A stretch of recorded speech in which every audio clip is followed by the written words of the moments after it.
The 1997 Titanic movie cost more money to make than the actual ship it was based on, and it was not even close to a roughly equal amount.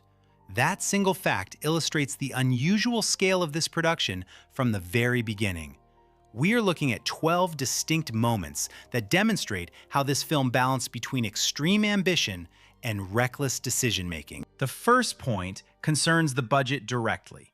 The real RMS Titanic cost $7.5 million to build and was completed in 1912, which translates to roughly $150 million in 1997 dollars after adjusting for inflation. James Cameron spent $200 million to make the movie, meaning a fictional recreation of the ship cost significantly more than the ship itself. The studio continued writing checks as the budget climbed, and Cameron kept building, without stopping to reconsider the financial limits of the project. The second detail involves a poorly documented event in Hollywood history.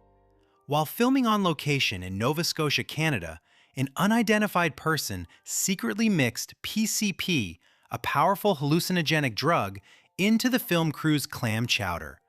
Over 50 people ended up hospitalized from the spiked food, including actor Bill Paxton. Crew members collapsed, experienced hallucinations, and lost their ability to function on set. Cameron reportedly felt the effects of the drug as well.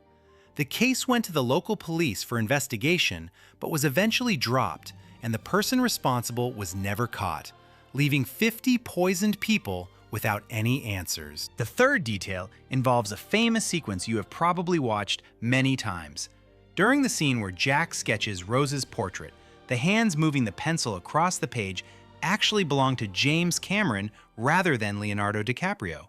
Since Cameron is left-handed and DiCaprio is right-handed, Cameron filmed himself doing the actual drawing, and then the editing team flipped the footage to match the correct screen direction. Viewers have been watching the director drawing the portrait in every single viewing of the film. The fourth point highlights the physical toll on the cast. Most of the actors wore hidden wetsuits under their costumes during the cold water sequences to stay warm. But Kate Winslet refused the protection. She opted for no wetsuit in the freezing water because she wanted her physical reactions to register as completely authentic on camera.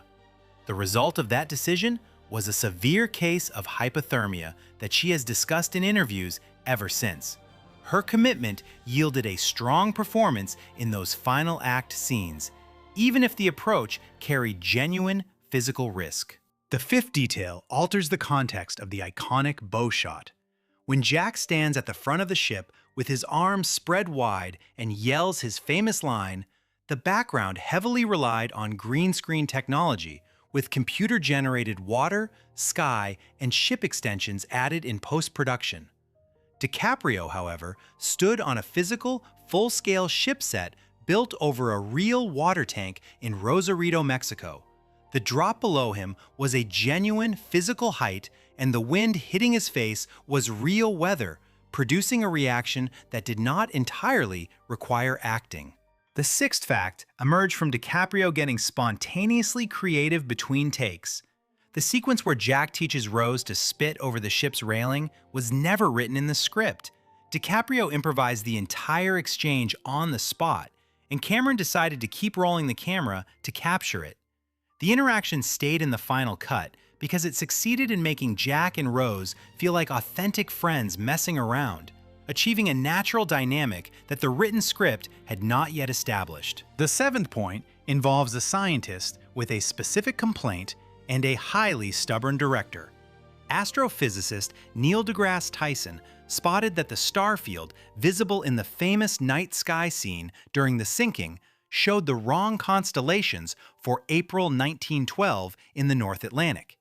He contacted Cameron directly to point out the error, but the director dismissed the complaint for over a decade. When the 2012 3D re-release came into production, Cameron finally reached out to Tyson for the correct star positions. Tyson provided the accurate astronomical data, and the sky was completely fixed, showing a rare instance of a filmmaker correcting a major blockbuster due to a scientific critique. The eighth fact explains the origin of the most recognizable film theme of the 1990s. Cameron strongly disliked pop music in films and actively refused to include any contemporary songs in his historical drama. His music team quietly arranged for Celine Dion to cut a demo of the song My Heart Will Go On and played it for Cameron without warning him about its origins. The demo completely won him over, causing the director, who built a 90% scale ship, to cry at a simple audio recording. The track went into the film, won the Academy Award for Best Original Song, and became one of the highest-selling singles in music history. The ninth detail demonstrates the sheer physical scale of the production. Cameron ordered a 775-foot replica of the Titanic built on the Mexican coastline. The real ship measured 882 feet, making this working replica about 90% of the original size. The production hired historians and researchers to verify every piece of furniture, every doorknob, and every floor pattern, while production designers traveled across multiple countries pulling archival blueprints and photographs. The team built a physical reconstruction designed to actually sink rather than relying on painted flats and borrowed props. The 10th point follows directly from that construction effort. The entire replica sat inside a custom-built tank holding 17 million gallons of water to facilitate the sinking scenes. When the flooding sequences required real water rushing through the meticulously built set replicas, the crew opened the heavy floodgates. The grand staircase scene, featuring a wall of water crashing down and filling the space entirely, happened in a single take. The violent water impact completely destroyed the set, meaning the crew had no second attempt and no safety net when Cameron pointed the camera and called action. The 11th detail centers on the financial tension that nearly killed the film before it reached theaters. Executives at Paramount and 20th Century Fox both pushed to shut down the production as costs spiraled well past the initial estimates. Cameron made a highly unusual call by surrendering his entire upfront director's fee in exchange for negotiating a lucrative back-end profit participation deal. The film ultimately grossed $2.187 billion worldwide, becoming the highest-grossing film in history at the time. Cameron earned nearly $100 million from the film's substantial box office performance, successfully trading his guaranteed paycheck for a lucrative back-end bonus. The 12th fact centers on a historical connection within the cast. Gloria Stewart, who played elderly Rose, was born on July 4, 1910, meaning she was alive when the actual Titanic sank in April 1912. When the film released in December 1997, she was 87 years old, and her performance earned her an Academy Award nomination for Best Supporting Actress. This achievement made her the oldest acting nominee in Oscar history at that point, placing a living part of the depicted era into a role portraying a survivor of the central tragedy. The film secured 11 Academy Award wins, tying the all-time record, and generated a global box office gross that held the #1 spot for 12 consecutive years.